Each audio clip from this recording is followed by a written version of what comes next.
Ça va, merci. Maître Jean-Michel, vous êtes secrétaire exécutif de RESIC.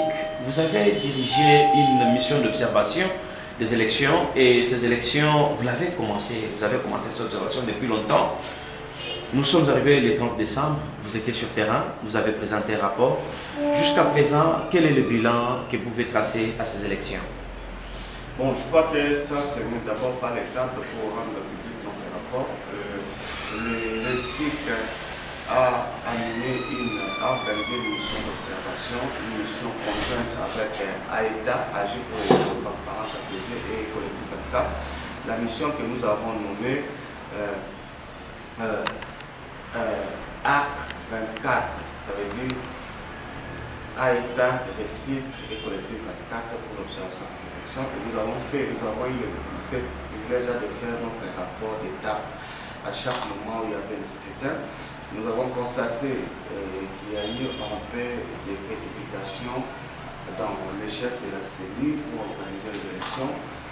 Il y a eu des choses qui ont démotivé certains électeurs à participer, notamment la question de la liste électorale qui était affichée le même jour et dans certains centres, même le soir du scrutin, et cela a démobilisé un peu la population. Mais je crois que le RESIC à lui seul s'est engagé à accompagner ce processus depuis bien longtemps. Nous avons, avant même ce scrutin, sensibilisé la population. Nous avons un pool d'animateurs sensibilisateurs qui descendent sur le terrain pour mobiliser la population pour des questions des élections, pour une participation active et une surveillance et vigilance communautaire autour du processus électoral. Je crois que nous en sommes très fiers parce que le jour du scrutin, nous avons vu comment est-ce que la population s'était mobilisée la nuit, nuitamment. Il y a même certains qui ont passé dans les bureaux de vote pour attendre les résultats, pour surveiller à ce que les résultats de la population, ceux qui ont voté au niveau du bureau de vote, soient réellement les résultats affichés. Ça, nous en sommes très fiers et ça, c'est le fruit du travail que nous avons fait. Alors, qu'est-ce que nous allons faire encore dans les jours qui viennent? Il y a d'autres scrutins qui restent, notamment le sénatorial, gouverneur et municipal. Surtout municipal, ça c'est vraiment un scrutin qui nous tient à cœur parce que pour nous estimons que le centre de la gouvernance c'est au niveau local. C'est au niveau local que la vraie gouvernance doit être intériorisée. Donc nous allons continuer la campagne de sensibilisation autour du processus électoral. Nous allons déployer près de 350 animateurs bénévoles que nous avons maintenant dans notre actif. À Kinshasa, nous avons près de 150 animateurs, à Lubumbashi, à Kikwit, à Goma et à Kananga. Nous avons ce pool des animateurs. Nous allons le déployer encore davantage sur le terrain. Nous allons voir comment nous allons encore reprendre la campagne que nous avons organisée, la campagne tendant à l'amélioration de la qualité de l'électorat.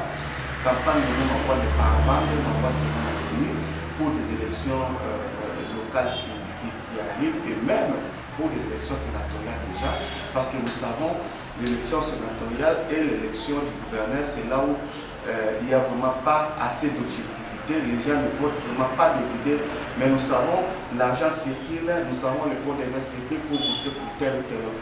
Nous allons déployer aussi des animateurs spécialisés auprès des députés provinciaux. Et hier, nous sommes déjà en train de parler avec d'autres acteurs pour commencer déjà à les envoyer, pour les sensibiliser parce qu'ils sont des électeurs et ils seront des électeurs. Ils ont ce besoin-là d'être aussi sensibilisés et mobilisés pour qu'ils sachent qu'ils ne peuvent pas voter pour un gouverneur qui vient déjà leur présenter des cadeaux pour de l'argent, qui ne peuvent pas vendre leur voix, et leur voix c'est l'avenir, parce qu'il y a tout un espoir de la population derrière.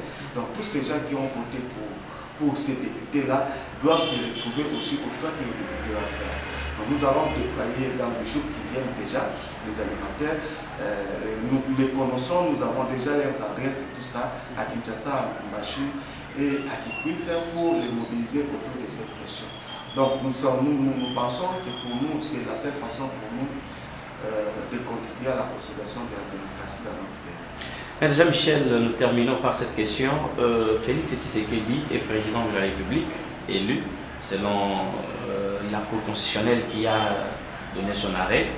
Vous étiez sur terrain, vous avez vécu vous-même les élections. Il prête serment, mais sur place, dans tout le pays, vous êtes de la société civile, il y a le tribalisme qui bat record, on s'entretue entre nous. Est-ce que cette question de tribalisme est à l'heure en tant que responsable de la société civile? Nous avons dit et nous avons répété encore, nous avons déployé déjà aussi nos animateurs pendant tout ce temps-là pour mobiliser la population autour de cette question. Nous ne pouvons pas construire ce Congo sur bas de tribalisme. D'ailleurs, au Congo, il y a une multitude de tribus.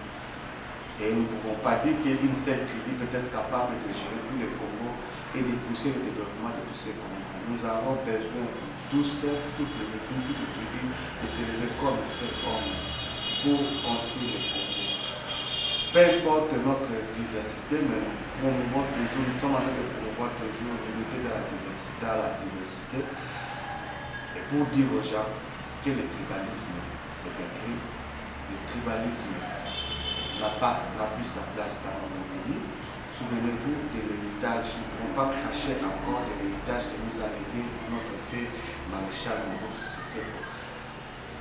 Il a fait l'effort pour mettre un peu à marge le tribalisme. Car à ceux qui estiment qu'ils peuvent encore ressurgir ces tribalismes-là pour nous diviser davantage. Le peuple congolais est un et indivisible.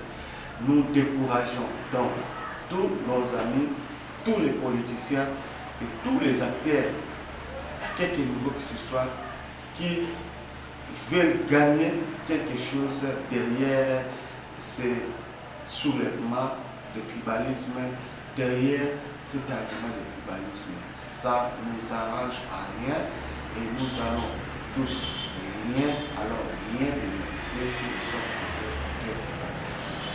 Nous profitons encore pour lancer l'appel à la jeunesse active de comprendre que la violence n'arrange rien. La violence vient, elle détruit et elle vous laisse dans une situation de populisation toujours davantage. Donc nous les décourageons et nous sommes en train de promouvoir l'unité du Congo dans la diversité. Que la diversité linguistique ne soit pas une parole pour nous diviser. C'est une richesse culturelle que nous avons, mais que cela puisse nous rapprocher davantage afin que nous puissions regarder tous vers cette direction pour changer notre situation et pour consolider la démocratie dans notre pays. Nous vous disons merci. Merci.